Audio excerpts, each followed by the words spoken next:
आज हम लोग केमिस्ट्री क्लास 10th का चैप्टर 1 का जो ऑब्जेक्टिव क्वेश्चन है उन सभी क्वेश्चन को हम लोग एक बार देख लेते हैं और चैप्टर 1 से जितना भी प्रश्न पूछे जाते हैं उस सभी महत्वपूर्ण क्वेश्चन के बारे में हम लोग आज पढ़ेंगे। तो पहला क्वेश्चन जो है, श्वसन किस प्रकार की रासायनिक अभिक्रिया है? तो श्वसन एक प्रकार का ऊष्माक्षेपी रासायनिक अभिक्रिया है। श्वसन एक प्रकार का ऊष्माक्षेपी रासायनिक अभिक्रिया है। ऊष्माक्षेपी अभिक्रिया उसे कहते हैं जिसमें ऊष्मा का निष्कासन होता है, उसे ऊष्माक्षेपी अभिक्रिया कहते हैं। वैसा रासायनिक अभिक्रिया जिसमें ऊष्मा का निष्कासन होता है उसे हम लोग ऊष्माक्षेपी अभिक्रिया कहते हैं।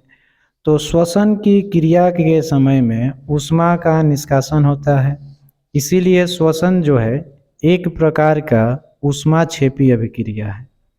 तो पहला क्वेश्चन हम लोग देख लिए। अब इस टाइप का अनेक क्वेश्चन एग्जाम में पूछे जाते हैं, उन सभी को हम लोग देख लेते हैं। तो सबसे पहले चीज हम लोग देखते हैं, यहाँ पे पहला जो क्वेश्चन हम लोग देखे थे कि जो श्वसन जो है एक प्रकार का ऊष्माक्षेपी अभिक्रिया है। ठीक वैसे ही एग्जाम में पूछा जाता है कि पाचन कौन सी अभिक्रिया है। तो पाचन एक प्रकार का अपचयन अभिक्रिया है। रासायनिक अभिक्रिया में भाग लेने वाले पदार्थ को अभिकारक कहते हैं। रासायनिक अभिक्रिया में भाग लेने वाले पदार्थ को अभिकारक कहते हैं। और रासायनिक अभिक्रिया के बाद जो पदार्थ का निर्माण होता है उसे उत्पाद कहते हैं, उसे उत्पाद कहते हैं। और रासायनिक समीकरण को द्रव्यमान संरक्षण के नियम के अनुसार संतुलित किया जाता है। कोई भी रासायनिक समीकरण हो वो हमेशा उसे संतुलित रखा जाता है। किस नियम के तहत? द्रव्यमान संरक्षण के नियम के तहत। ये हम लोग देख लिए। इस टाइप का एग्जाम में प्रश्न पूछा जाएगा, आप सभी इसको नोट कर लेंगे। अब हम लोग आगे देखते हैं। आगे जो प्रश्न हम लोग देखते हैं, सल्फ्यूरिक अम्ल का रासायनिक सूत्र लिखें। तो जो सल्फ्यूरिक अम्ल जो होता है उसका रासायनिक सूत्र हम लोग देखते हैं तो H2SO4 होता है। सल्फ्यूरिक अम्ल का रासायनिक सूत्र क्या होता है? H2SO4। और सल्फ्यूरिक अम्ल जो है इसी को हम लोग बैटरी में यूज करते हैं और इसी अम्ल को हम लोग तेजाब भी कहते हैं। तो सल्फ्यूरिक अम्ल का रासायनिक सूत्र होता है H2SO4। इस अम्ल को हम लोग तेजाब के भी नाम से जानते हैं और इसका उपयोग हम लोग बैटरी में करते हैं। अब इससे फार्मूला से रिलेटेड एग्जाम में अनेक प्रकार के ऑब्जेक्टिव क्वेश्चन पूछे जाते हैं, तो उन सभी क्वेश्चन को हम लोग देख लेते हैं। तो सबसे पहले हम लोग यहाँ पे एक सूत्र देखेंगे, काली चूना। यहाँ पे काली चूना होगा, काली चूना या बिना बुझा हुआ सूत्र, बिना बुझा हुआ चूना का सूत्र होता है CaO। CaO होता है, यह एग्जाम में अनेकों बार पूछा जा चुका है। बुझा हुआ चूना का सूत्र होता है CaOH का होल ट्वाइस। CaOH का होल ट्वाइस होता है, ये भी एग्जाम में अनेक बार पूछा जा चुका है। संगमरमर या चूना पत्थर का सूत्र होता है CaCO3, यह भी एग्जाम में अनेकों बार पूछा जा चुका और आने वाला एग्जाम में भी पूछने का संभावना है। और जल का सूत्र होता है H2O, जल का सूत्र होता है H2O। बर्फ का सूत्र होता है सॉलिड CO2, बर्फ का सूत्र होता है सॉलिड CO2। और ओजोन का रासायनिक सूत्र होता है O3। तो ये सभी प्रश्न एग्जाम में अनेकों बार पूछे जाते हैं और यही प्रश्न पूछे जाने की संभावना है। तो आप सभी इस सभी सूत्र को लिख लेंगे। हम लोग अब आगे चलते हैं। आगे हम लोग देखेंगे कि ये जो अभिक्रिया इसमें दिखाया गया है यह कौन सी रासायनिक अभिक्रिया है। ये जो अभिक्रिया इसमें दिखाया गया है ये कौन सी रासायनिक अभिक्रिया है।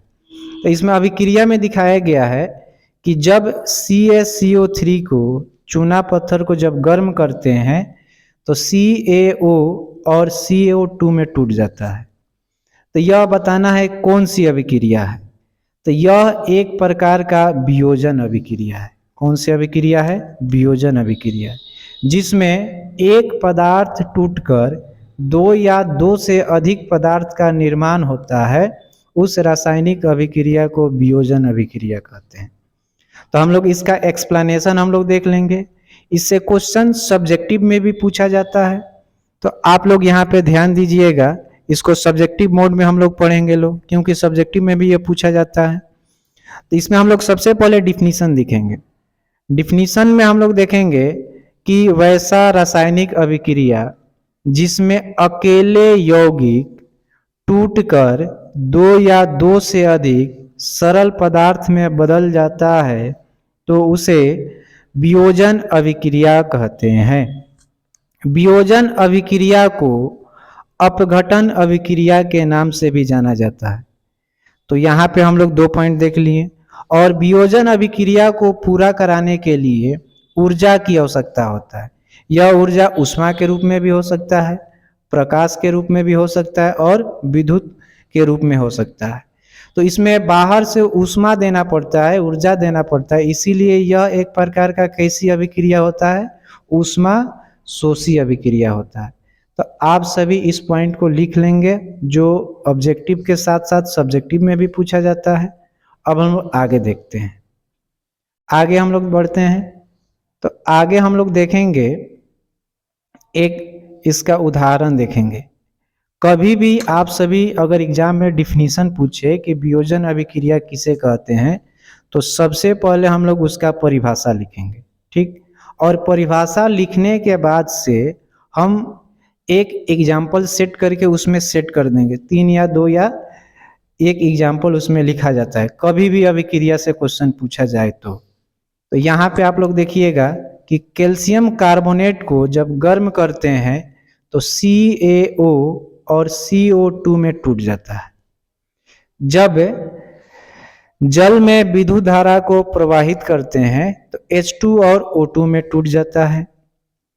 AgCl पर सूर्य के प्रकाश को आपतित करते हैं तो यह Ag और Cl में टूट जाता है। तो यह जो है वियोजन अभिक्रिया का उदाहरण है। आप सभी अब आगे देखिएगा। अब यहाँ पे H2 और O2 जब आपस में अभिक्रिया करते हैं तो जल का निर्माण होता है, जल का निर्माण होता है। तो यह कौन सी अभिक्रिया है? तो यह एक प्रकार का संयोजन अभिक्रिया है। अब संयोजन अभिक्रिया किसे कहते हैं? तो वैसी अभिक्रिया जिसमें 2 पदार्थ आपस में मिलकर एक नया पदार्थ का निर्माण करता है उसे संयोजन अभिक्रिया कहते हैं। तो आप सभी इसको लिख लीजिएगा। अब इसका एक्सप्लेनेशन हम लोग देख लेते हैं। अब इसका एक्सप्लेनेशन हम लोग देखेंगे तो इसका सबसे पहले हम लोग डिफिनीशन देखेंगे। तो डिफिनीशन में हम लोग देखेंगे कि संयोजन अभिक्रिया किसे कहते हैं। तो वैसा रासायनिक अभिक्रिया जिसमें 2 या 2 से अधिक सरल पदार्थ आपस में मिलकर एक नया जटिल पदार्थ बनाते हैं उसे संयोजन अभिक्रिया कहते हैं। संयोजन अभिक्रिया को संश्लेषण अभिक्रिया भी कहा जाता है। तो ये प्रश्न जो है आपको सब्जेक्टिव में भी देखने को मिलेगा और ऑब्जेक्टिव में भी देखने को मिलेगा। तो आप सभी इसको आराम से उतार लीजिए और हो सके तो स्क्रीनशॉट ले लीजिए। अब हम लोग आगे बढ़ते हैं। आगे हम लोग देखेंगे इसका उदाहरण, और इसका उदाहरण में हम लोग देखेंगे कि यहाँ पे जल है, H2 है और O2 है, आपस में मिल करके H2O बनाता है। कैल्शियम ऑक्साइड है, जल के साथ मिल करके कैल्शियम हाइड्रोक्साइड बनाता है। Mg है और O2 है, मिल करके मैग्नीशियम ऑक्साइड बनाता है। इसमें देख रहे होंगे कि 2 पदार्थ मिलकर एक नया पदार्थ का निर्माण हो रहा है। ये सभी किसका उदाहरण है? संयोजन अभिक्रिया का उदाहरण। तो अब हम लोग अगला क्वेश्चन की ओर बढ़ते हैं। आगे हम लोग देखेंगे जिंक को जब कॉपर सल्फेट के साथ अभिक्रिया कराया जाता है तो जिंक सल्फेट और कॉपर का निर्माण होता है। तो यह कौन सी अभिक्रिया है? तो यह जो है एक विस्थापन अभिक्रिया है, यह एक विस्थापन अभिक्रिया है। अब हम लोग देखेंगे विस्थापन अभिक्रिया कहते किसे हैं। तो विस्थापन अभिक्रिया के बारे में हम लोग कंप्लीट जानेंगे। अब इसमें होता क्या है कि जो तत्व जो होते हैं वो क्रियाशीलता के आधार पर विस्थापित होते हैं। कम क्रियाशील तत्व विस्थापित हो जाते हैं और उसका स्थान क्रियाशील तत्व ले लेता है। यहाँ पे देखेंगे कि वैसा रासायनिक अभिक्रिया जिसमें एक अधिक क्रियाशील यौगिक और उस अभिक्रिया में मौजूद जो है कम अभिक्रियाशील तत्वों को क्या करता है, विस्थापित कर देता है। तो यहाँ पे देखिए कॉपर को आयरन विस्थापित कर देता है। तो ये जो आयरन जो है अधिक क्रियाशील है और कॉपर क्या है, कम क्रियाशील है। अब इसको विस्थापित करके इसका जगह यह ले लेगा, आयरन ले लेगा और आयरन वहां पे आ जाएगा और कॉपर इसके जहां कॉपर अलग हो जाएगा। तो यह जो है विस्थापन अभिक्रिया का उदाहरण है। तो यह जो क्वेश्चन सब्जेक्टिव में भी पूछा जाता है और ऑब्जेक्टिव में पूछा जाता है। ऑब्जेक्टिव में पूछेगा पहचान करने को, एक रिएक्शन करवाया जाएगा, एक समीकरण बनाया जाएगा और उसी समीकरण को पहचान कर बताना है कि यह कौन सी अभिक्रिया है। तो ये सभी क्वेश्चन आप सबके एग्जाम में पूछे जाते हैं और पूछे जाने की संभावना है। तो हम लोग आगे अब बढ़ते हैं। आगे हम लोग देखेंगे सोडियम सल्फेट। सोडियम सल्फेट को बेरिलियम क्लोराइड के साथ अभिक्रिया कराया जाता है तो जो रासायनिक समीकरण बनता है वह कौन सी अभिक्रिया है? तो यह जो है द्विविस्थापन अभिक्रिया है। यह कौन सी अभिक्रिया है? द्विविस्थापन अभिक्रिया है। तो इसमें हम लोग देखेंगे द्विविस्थापन अभिक्रिया किसे कहते हैं और इसका एक्सप्लेनेशन हम लोग देख लेंगे। तो हम लोग इसका एक्सप्लेनेशन देख रहे हैं तो इससे सबसे पहले इसका डिफिनीशन देखेंगे।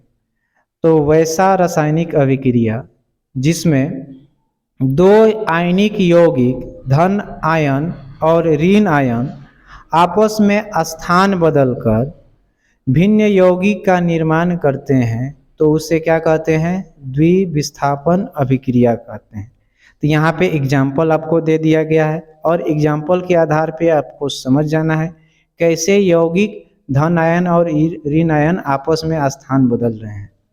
तो ये सभी समीकरण पहचान करने के लिए पूछेगा और ये जो विस्थापन अभिक्रिया या द्विविस्थापन अभिक्रिया किसे कहते हैं ये ऑब्जेक्टिव में सब्जेक्टिव में पूछेगा। तो आप सभी इसको ध्यान में रखिएगा।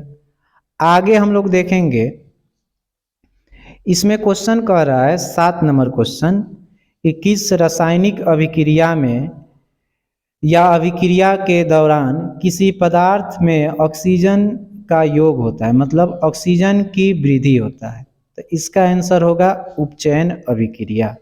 अब उपचयन अभिक्रिया को हम लोग ऑक्सीकरण अभिक्रिया भी कहते हैं। तो इसका डिफिनीशन हम लोग देखेंगे। तो यहाँ पे डिफिनीशन में हम लोग देख रहे हैं कि डिफिनीशन क्या है? वह रासायनिक अभिक्रिया जिसमें किसी पदार्थ में ऑक्सीजन जुड़ता है या उसमें से हाइड्रोजन निकलता है या इलेक्ट्रॉन को खोता है उसे हम लोग उपचयन अभिक्रिया कहते हैं। अब यहाँ पे एक पॉइंट वाइज बना दिया गया है कि जिस रासायनिक अभिक्रिया में ऑक्सीजन जुड़े या जिस रासायनिक अभिक्रिया में हाइड्रोजन की कमी हो या जिस रासायनिक अभिक्रिया में इलेक्ट्रॉन की कमी हो उस अभिक्रिया को हम लोग कौन सा अभिक्रिया कहेंगे? उपचयन अभिक्रिया कहेंगे।